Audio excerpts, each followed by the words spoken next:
nuestras Biblias. Hemos venido estudiando, o estamos estudiando el libro de Jueces. Hicimos algunos paréntesis por algunas semanas, pero nuevamente ya estamos retomando el libro de Jueces y estamos en el capítulo 7. A este punto, en el libro de Jueces, a este punto, Gedeón ya ha sido preparado por Dios. Dios, jamás, recuerden, nos va a comisionar a hacer algo si es que antes Él no nos ha capacitado, no nos ha preparado, y este es el caso de Gedeón. Así que vamos a dar lectura, por favor, versículo 1 y 2. Nos ponemos de pie todos juntos en señal de reverencia a la palabra de Dios. Todos juntos leeremos versículo 1 y 2 de Jueces, capítulo 7. Comenzamos.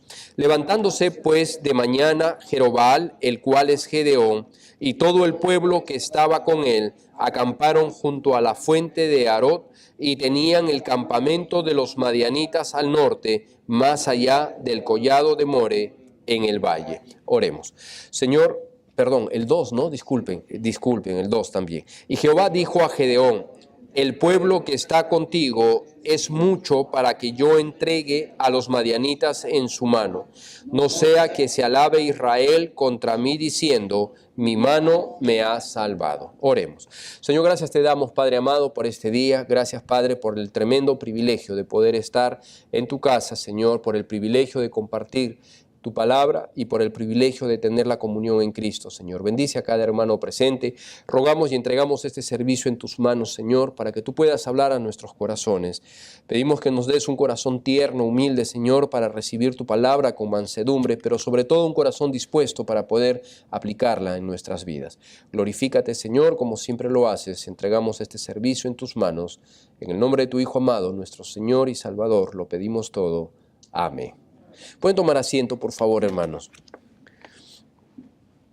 Muy bien, el versículo 2 dice: y Jehová dijo a Gedeón: el pueblo que está contigo es mucho para que yo lo entregue a los madianitas y en su mano, no sea que se alabe contra mí diciendo: mi mano me ha salvado.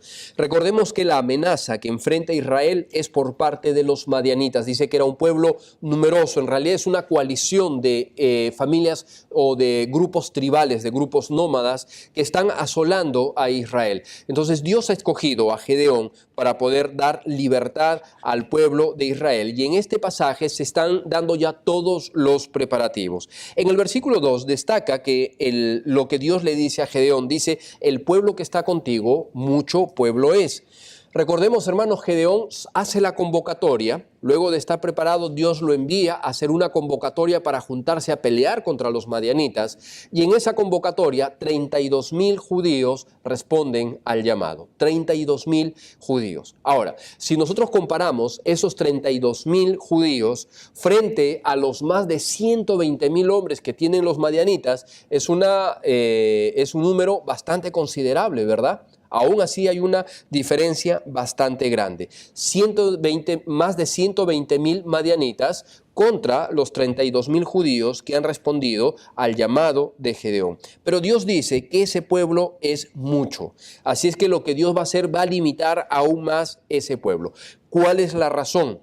¿Cuál es la razón? Sin duda esto fue una prueba de fe para Gedeón. Imagínense, enfrentarse ya con 32,000 hombres ya marcaba una gran diferencia. Y ahora Dios le dice: no, ese pueblo es mucho para enfrentar a semejante ejército, ¿no? Y Dios le da la razón, dice: no sea que se alaben contra mí Israel diciendo: mi mano me ha salvado. Esto explica la razón.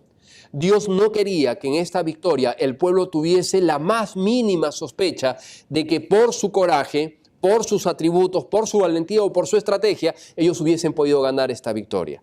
Dios quería llevar al pueblo de Israel a una situación tan crítica donde era obvio y no habría otra forma de entender de que la única forma de encontrar la salvación era a través de Dios. Por eso le dice: es mucho el pueblo.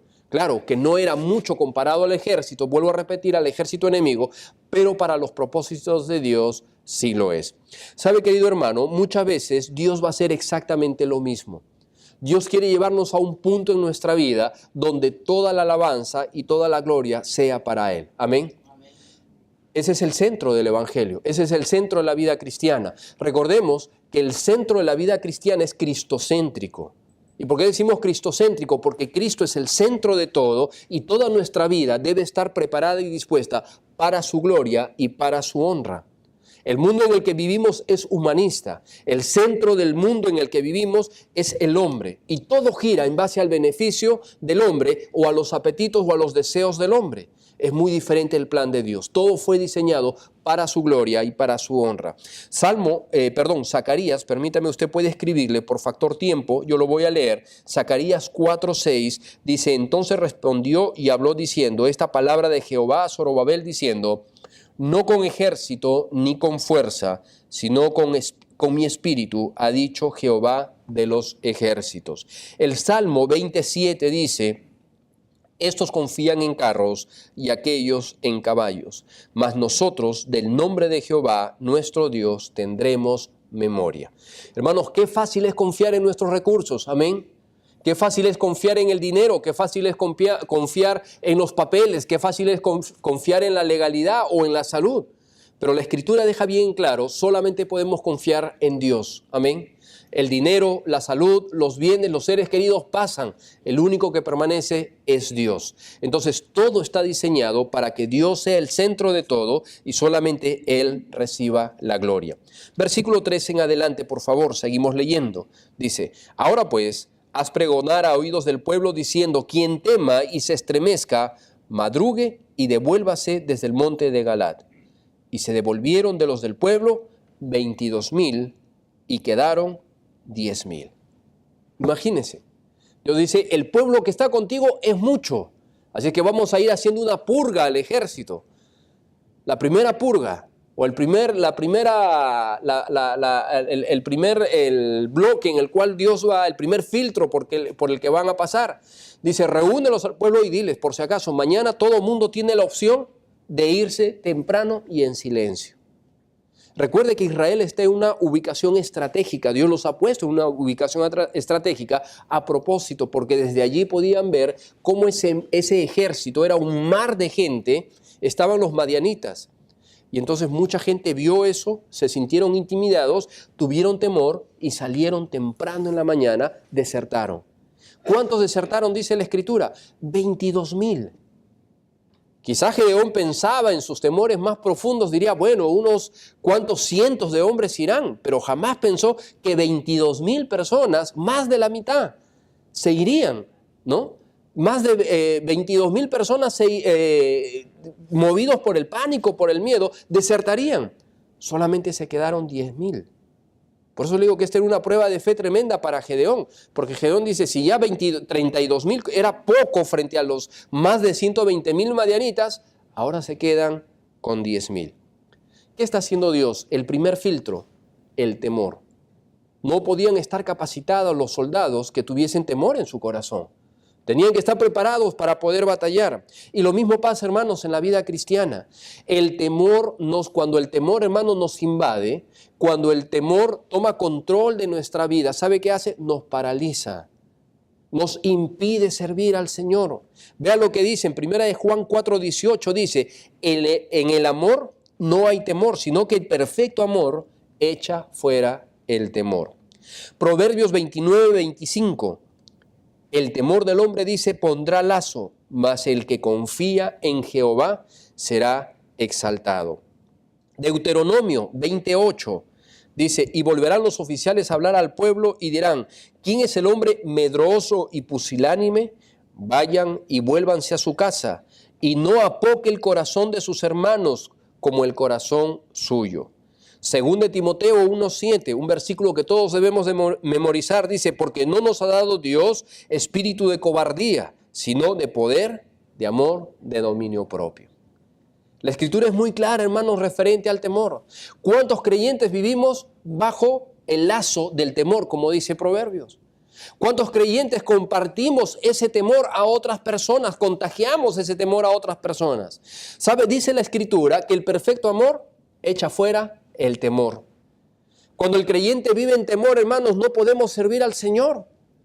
El vivir en temor es una muestra clara de desconfianza hacia Dios y hacia su poder. ¿Sabe cuándo debemos de temer? Cuando no estamos andando en la voluntad de Dios. Ahí sí debemos de temer. Ahí sí debemos de temer. Cuando estamos viviendo lejos de la voluntad de Dios, andando en pecado, debemos de temer. Pero cuando estamos sirviendo a Dios, cuando estamos en buena comunión con Dios, hermano, debemos descansar en Él. Amén. Debemos disfrutar la paz de Dios. A veces, hermanos, las noticias nos bombardean por todos lados y sabe una cosa, si nosotros hacemos oído a lo que los medios de comunicación dicen, vamos a vivir en temor. ¿Qué es lo que vemos cuando prendemos la televisión, lo que escuchamos en la radio, lo que vemos por los diferentes medios de comunicación? ¿Qué es lo que vemos? Malas noticias. Amén.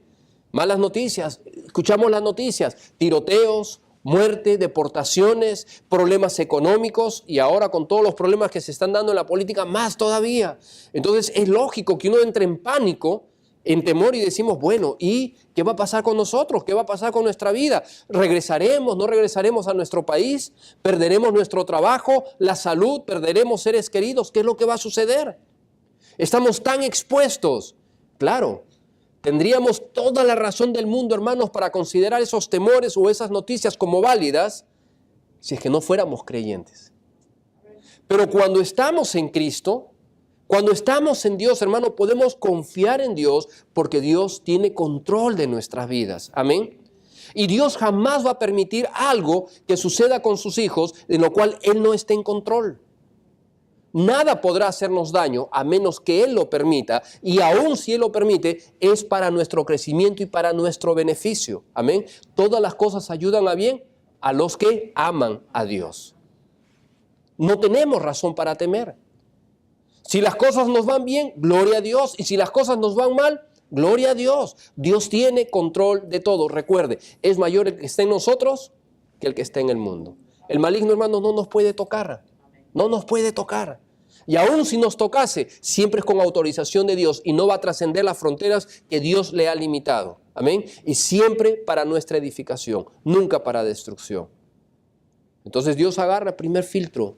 Salen todos los que tienen miedo. Hermano, ¿hay temor en su vida? ¿Hay pánico en su vida? Siempre está con un constante temor. Temor por los hijos, temor por la familia, temor económico. ¿Qué temores hay en nuestra vida que tenemos que entregar al Señor? Entreguémoslo al Señor. El Señor sabe qué hacer con nuestros temores. Versículo 4, segundo filtro. Y dijo Jehová, dijo a Gedeón, aún es mucho el pueblo. ¡Wow! Si hasta ahí imagínese, ya Gedeón ha perdido 22,000, se queda con 10,000. Y Dios todavía le dice, es mucho, mucho. Llévalos a las aguas y allí te los probaré. Y del que yo te diga, vaya y esté contigo, irá contigo. Mas cualquiera que yo te diga, este no vaya, el tal no irá. Piensa en esto, ¿cómo se sentiría Gedeón, hermano, ya con 10,000? Si con 32,000 podría tener temor, ¿con 10,000 podría tener más temor? Sí. Y Dios le dice, este pueblo aún es mucho, para los planes y propósitos que yo tengo, es mucho.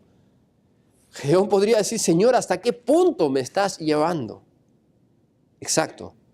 Ese era el plan de Dios.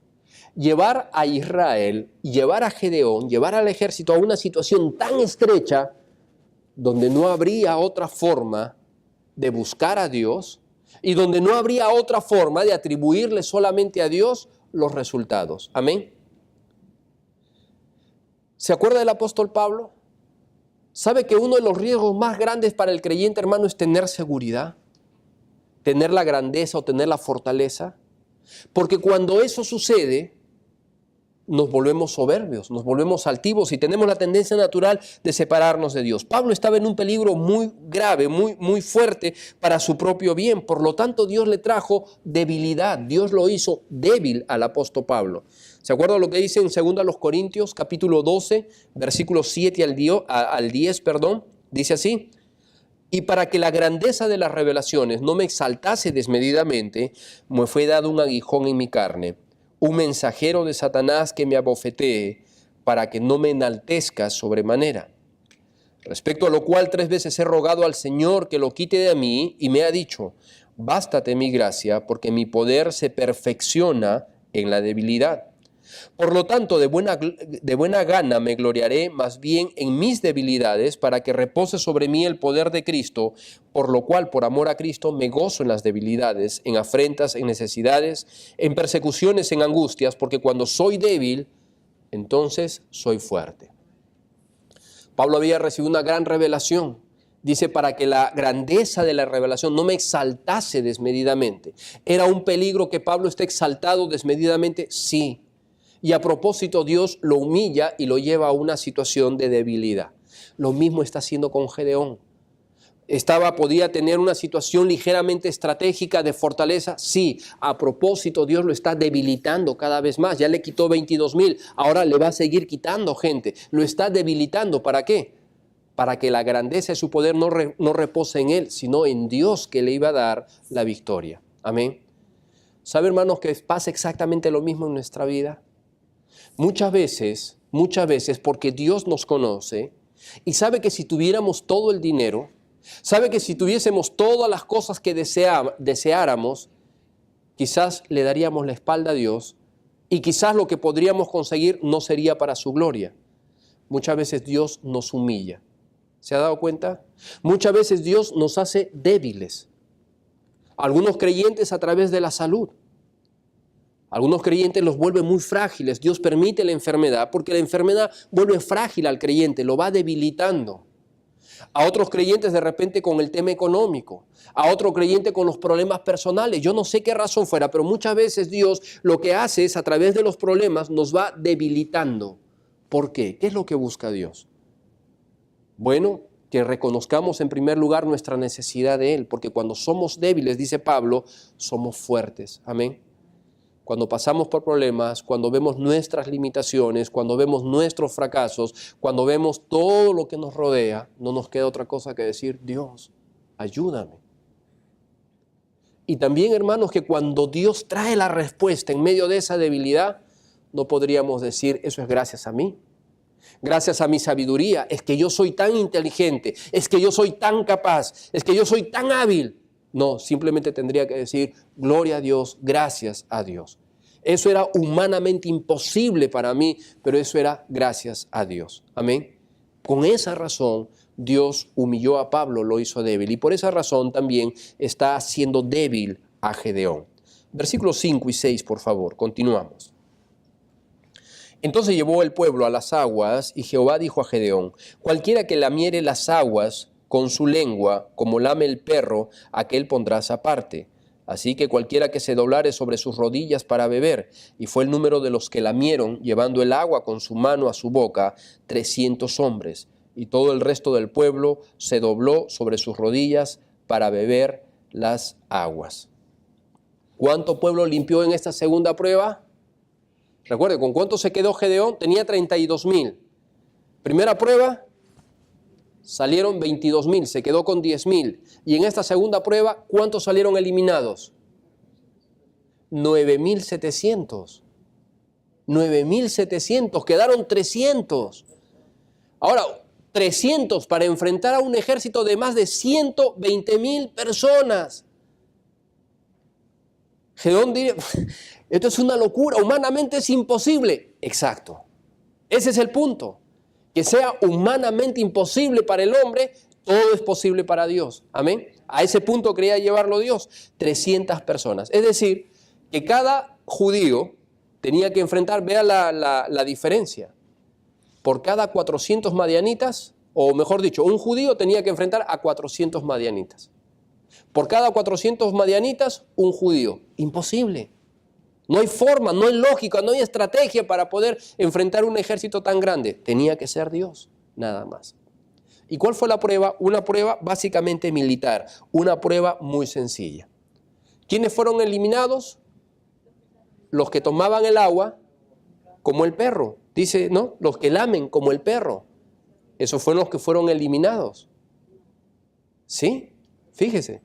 Los que se arrodillan, ¿no? Obviamente, para tomar el agua los dos iban a arrodillar, pero había una gran diferencia entre los que lamían el agua, como lame el perro, y los que no lo hacían de esa forma. No, se quedó con los otros. Y le digo por qué. Básicamente la idea es esto.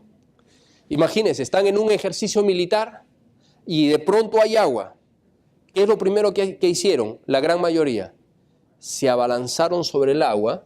Obviamente tenían que arrodillarse, se abalanzaron por el agua y empezaron a tomar. Recuerde, tiene que ver estrategia militar en esto. Es un perfil militar.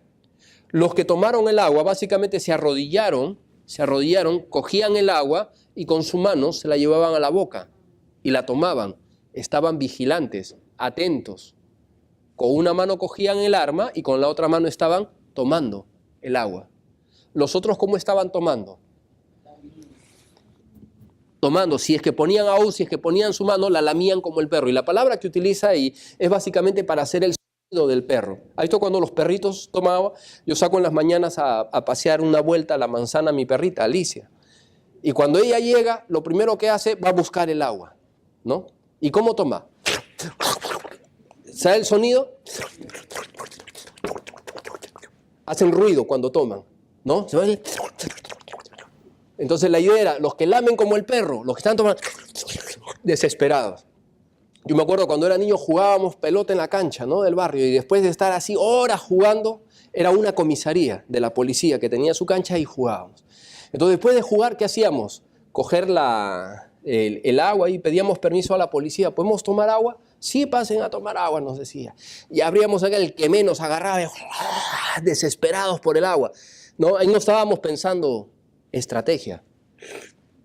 Vamos a estar mirando. No, ahí todos desesperados, con sonidos. ¿Has visto como cuando uno está desesperado, verdad? Entonces, esa era la idea. Entonces, los que se tiraban al agua y la mía, desesperados, y los que estaban preparados, atentos. Los que estaban mirando, concentrados, y los que estaban pensando en ellos mismos, lo que yo quiero es tomar agua. Entonces, fueron eliminados. Qué interesante, vea los filtros. Estos filtros son exactamente los filtros que utiliza Dios en nuestra vida. El creyente que tiene miedo, que siempre vive en temor, ¿es útil para el ministerio? ¿Es útil para servir a Dios? No. Dios no lo puede utilizar. Al creyente medroso, pusilánime, no lo puede utilizar porque por todo está temiendo, por todo tiene miedo, cualquier cosa le asusta. No puede avanzar. El creyente que piensa en sí mismo, en satisfacer primariamente sus necesidades, ¿podrá utilizarlo Dios? El creyente que no pone a Dios en primer lugar, sino que es Él, mis necesidades, el ahora, yo tengo sed, ¿dónde puedo conseguir? No me importan los demás, soy yo. Es mi sobrevivencia. ¿Podrá Dios utilizar ese tipo de creyentes? No. Dios no lo puede utilizar ese tipo de creyentes. Y curiosamente, ahora, estos 9,000 eran valientes, ¿se acuerda? Son los que quedaron, son los que dijeron, yo no tengo miedo. Claro, no tenían miedo, pero eran más egocéntricos que los demás. No tenían miedo, pero anteponían sus necesidades físicas al resto de cosas que estaban sucediendo. Muy bien, Dios se queda con 300. Versículos 7 y 8. Entonces Jehová dijo a Gedeón, con estos 300 hombres que lamieron el agua, os salvaré. Ojo, lamieron el agua, claro, porque la están lamiendo, pero no como el perro. Los que se quedaron fueron los que lamieron como el perro. ¿Bien? Os salvaré y entregaré a los madianitas en tus manos y váyanse todas las demás gentes, cada uno a su lugar. Y habiendo tomado provisiones para el pueblo y sus trompetas, envió todo Israel cada uno a su tienda y retuvo a aquellos 300 hombres que tenían el campamento de Madián bajo el valle. Dios se aseguró de que daría la victoria con estos 300 hombres. Los que se quedaron eran los mejores. Eran los que pasaron la prueba del miedo. Eran los que pasaron la prueba de estar pensando, atentos, pensando para poder servir a Dios. Seguimos con el versículo 9, por favor. Aconteció aquella noche, hasta el versículo 15. Aconteció que aquella noche Jehová le dijo, levántate y desciende al campamento, porque yo los he entregado en tus manos. Y si tienes temor de descender, baja tú con fura tu criado al campamento, y oirás lo que hablan, y entonces tus manos se esforzarán y descenderás al campamento.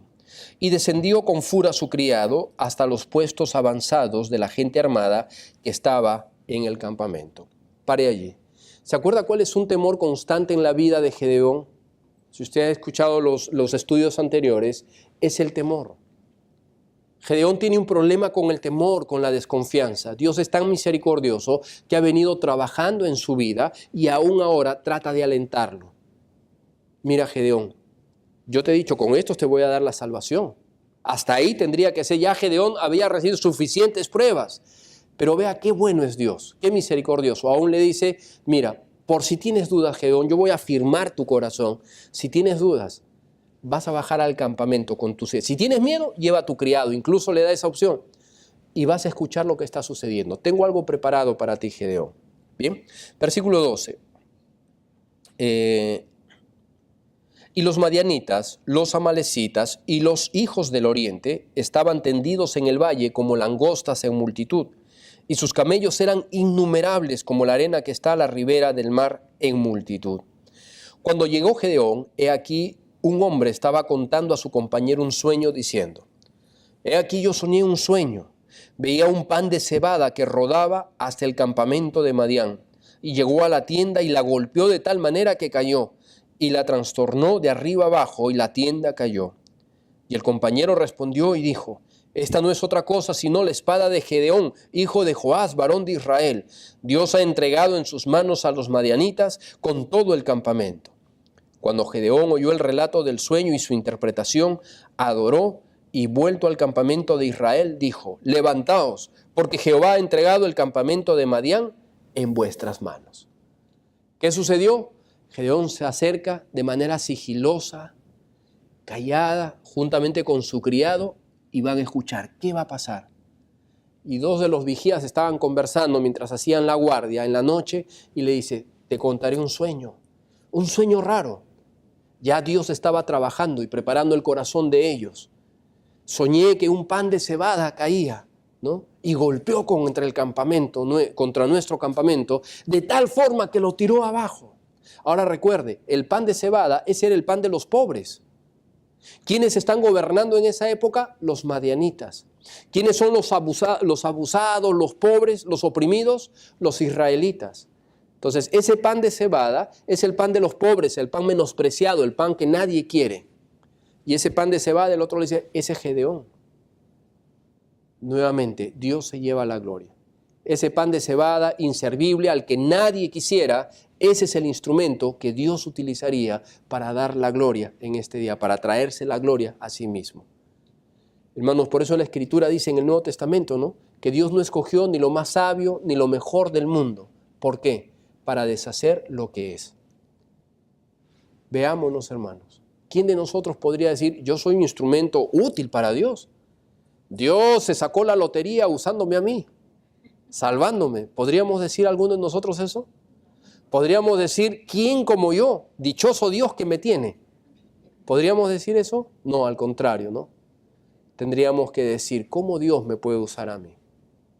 A mí, Señor, con tantas limitaciones, tanto pecado, yo tan incapaz, ¿cómo podrá usarme el Señor? Bueno, esa era la idea, poder usar a un don nadie para tener la gloria. Bien, continuamos, por favor. Versículo 16. Entonces Gedeón dice, adoró, al escuchar eso, adoró en su corazón, está confiado, dice, ahora sí, ya está firme mi alma, Dios nos va a dar la victoria. Y repartiendo los 300 hombres en 3 escuadrones, dio a todos ellos trompetas en sus manos y cántaros vacíos con teas ardiendo dentro de los cántaros, y les dijo, miradme a mí y haced como yo hago, y he aquí cuando yo llegue al extremo del campamento, haréis vosotros como yo hago. Yo tocaré la trompeta y todos los que están conmigo, y vosotros tocaréis entonces las trompetas alrededor de todo el campamento, y diréis, por Jehová y por Gedeón. Llegaron pues Gedeón y los cientos de hombres que llevaban consigo al extremo del campamento, al principio de la guardia de la medianoche, cuando acababan de renovar los centinelas, y tocaron las trompetas y quebraron los cántaros que llevaban en sus manos. ¿Qué dice Gedeón, hermanos? Los 300. Dice, vamos a distribuirnos a lo largo de todo el campamento. ¿Bien? ¿Y a cada uno qué le dio? Una antorcha. ¿Y qué más? Y un jarrón. ¿No? Una antorcha, una tea y un jarrón. Dice, pongan la antorcha, métanle ahí adentro. Y cuando yo les dé la orden, ustedes van a hacer lo que yo diga. Y calculó el momento preciso, dice, justo en el cambio de guardia a partir de la medianoche. Recuerden que en el horario hay 3 guardias. En esa época, los romanos más adelante, en el Nuevo Testamento, van a traer 4. Ellos dividían la noche en 3. Los judíos dividían la noche en 3. Con los romanos la van a dividir en 4 vigilias de la noche. Bien, pero estas son de 3, de 4 horas cada una. Entonces Gedeón escoge el momento preciso, justo en el cambio de guardia. Porque era un momento especial. Porque en la segunda guardia es donde él va a atacar, justo en el cambio. ¿Por qué?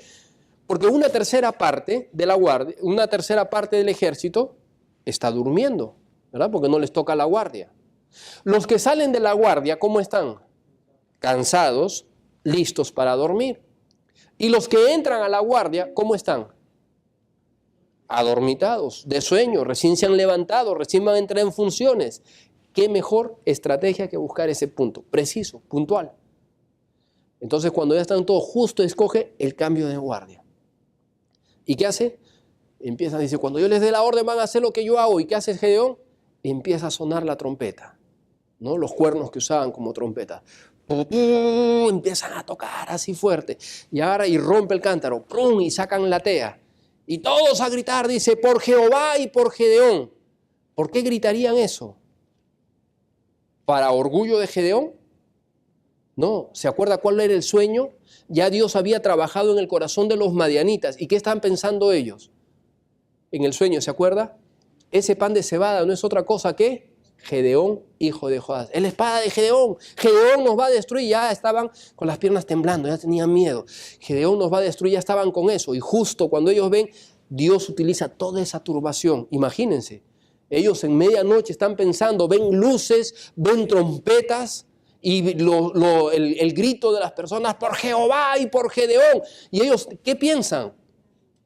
Nos atacan, una multitud, nos van a destruir. Dios está usando todo eso. Ellos simplemente, recuerden, se paran con la trompeta y con sus lámparas ahí. Por Jehová y por Gedeón, por Jehová y por Gedeón. Están gritando. Y eso va a traer gran confusión. Sigamos, por favor, leyendo. Versículo 20. Y los 3 escuadrones tocaron las trompetas y quebraron los cántaros, tomando en la mano izquierda las teas y en la derecha las trompetas con las que tocaban, y gritaron por la espada de Gedeón, por la espada de Jehová y de Gedeón. 21. Y se estuvieron firmes cada uno en su puesto, en derredor del campamento. Entonces todo el ejército echó a correr, dando gritos y huyendo. ¿Qué estaban haciendo, hermanos? Estaban con las trompetas y con su antorcha, ¿verdad? Con su antorcha en alto, tocaban y gritaban alrededor del campamento. ¿Cómo conmocionó eso al ejército de los madianitas? ¿Los conmocionó o no? Sí, todos estaban en pánico, corriendo, nos atacan, nos atacan. Imagínense, en la noche se levantaron como locos, nos atacan. ¿Cómo? Los que estaban medio dormidos, ¿cómo que nos atacan, nos atacan? Y todo el mundo empezó a correr. Una turbación tremenda. Ahora, llama la atención que la Biblia dice, estuvieron firmes cada uno en su puesto. No se movieron haciendo. ¿Sabe qué es lo mismo que Dios nos ha encargado hacer, hermanos? Dios nos ha encargado hacer luz. Amén. Dios nos ha encargado poner nuestra antorcha en alto, ser luz. Dios nos ha encargado proclamar el evangelio, anunciar. Dios nos ha encargado que estemos firmes en nuestro puesto, siendo luz, siendo de testimonio y tocando, anunciando el evangelio, siendo firmes. Uno de los grandes retos, hermanos, que tenemos como creyentes es ser firmes. Una de las luchas más grandes para el creyente es aprender a estar firmes. Firmes quiere decir estar en nuestro puesto. Es un término militar el que está usando. Cada uno en su puesto de avanzada. Un pecado grave para un militar, ¿cuál es? No estar en su puesto, no respetar su puesto. Un pecado así de esos graves, cardenal. Estar firme. Los romanos usaban en sus zapatos, ¿no? Una especie de púas en sus zapatos. Por eso Pablo, cuando habla en el libro de Efesios capítulo 6 que estemos firmes contra las acechanzas del enemigo, tenemos el calzado del evangelio. Y ese es el calzado que usaban los romanos. Tenían una especie de púas en los dedos. ¿Para qué? Para que permitieran estar firmes. Cuando ellos tenían que empujar, atacar con los escudos, tenían que estar firmes, no retroceder. Hermanos, Dios nos manda estar firmes en nuestra posición. Qué fácil es retroceder cuando no tenemos las ganas de servir al Señor. Qué fácil es retroceder a veces, hermanos, por sentimientos, por emociones, por diferentes cosas, por trabajo, lo que fuere. ¡Prum! Nos dejamos mover, retrocedemos. Los hombres estaban firmes, con su lámpara y su cuerno ahí, listos, preparados para la batalla. Ahí firmes, ahí estando. Qué importante es que estemos firmes. Versículo 22 en adelante. Y los 300 tocaban las trompetas y Jehová puso la espada de cada uno contra su compañero y todo el campamento y el ejército huyó hasta Betsida en dirección de Sera hasta las fronteras de Abel Mehola en Tabad. Y juntándose todo Israel, todos los de Israel, de Neftalí, de Aser y todo Manasés, siguieron a los madianitas. Pregunto, ¿quién peleó esta batalla? La peleó Jehová, Dios preparó todo, pero al final, ¿quiénes son los que lucharon? Ellos mismos. ¿Se da cuenta que Israel, Gedeón y los 300 fueron y empezaron a meter espadas, a atacar? Ellos se quedaron firmes, con sus luces, sus trompetas, firmes. ¿Quiénes son los que empezaron a matarse unos a otros? Ellos mismos. La confusión que Dios generó, en su pánico, en su temor, alguien se ve. Ellos están pensando, enemigo, ¡prum!, lo mataban. Era su amigo. Y el otro, este me ataca. Entre ellos mismos empezaron a matarse. Los judíos no tuvieron que hacer, hermanos, absolutamente nada. Dios les dio una victoria. Cuando Gedeón regresó, diría, ¿y cómo fue la batalla? Victoria total. ¿A cuántos mataste? A ninguno. ¿Cómo? Dios se encargó de hacerlo, ellos solitos se mataron. Hermano, vea, cuando Dios está con nosotros, ¿quién contra nosotros? Dice la Escritura. Amén. Qué bueno es hacer las cosas, hermano, dependiendo del Señor y en la forma de Dios. Cuando Dios se encarga de hacer las cosas, hermano, Él se encarga de preparar todo. Nosotros solitos hacemos lo que tenemos que hacer y vea que Dios va encargándose de hacer todas las cosas alrededor. Para que después podamos decir gracias al Señor. Dios se encarga de todo. ¿Por qué queremos a veces pelear las batallas del Señor? ¿No es mejor dejar que el Señor pelee sus propias batallas? ¿No es mejor confiar en Él? ¿No es mejor llevar todas nuestras cargas, como dice el libro de Filipenses, a Dios? Es mejor llevarlas al Señor, hermano. Es mejor llevarlas al Señor. El Señor sabe cómo pelear sus batallas. El Señor no necesita de nuestra ayuda. Nosotros somos los que necesitamos de Él, pero Él no necesita nuestra ayuda. Amén. Dice que cuando esto sucedió, los demás vieron, Israel y Gedeón dice, ahora bajen a atacar. Ahí recién fueron, mientras los demás huían, van a bajar y los van a capturar. La fe de Gedeón, la fe de estos 300 motivó a todos ellos. Y dice el versículo 24 y 25, para terminar el capítulo, Gedeón envió mensajeros por todo el monte de Efraín diciendo, descended al encuentro de los madianitas y tomad los vados de Betábara en el Jordán antes que lleguen. Y todos los hombres de Efraín tomaron los vados de Betábara en el Jordán y tomaron dos principales de los madianitas, a Oreb y Sebec. Y mataron a Oreb en la peña de Oreb y a Sebec lo mataron en el lagar de Seb. Y después de esto siguieron a los madianitas y trajeron las cabezas de Oreb y de Seb a Gedeón al otro lado del Jordán. Oreb significa cuervo, es uno de los líderes de los madianitas, de los príncipes.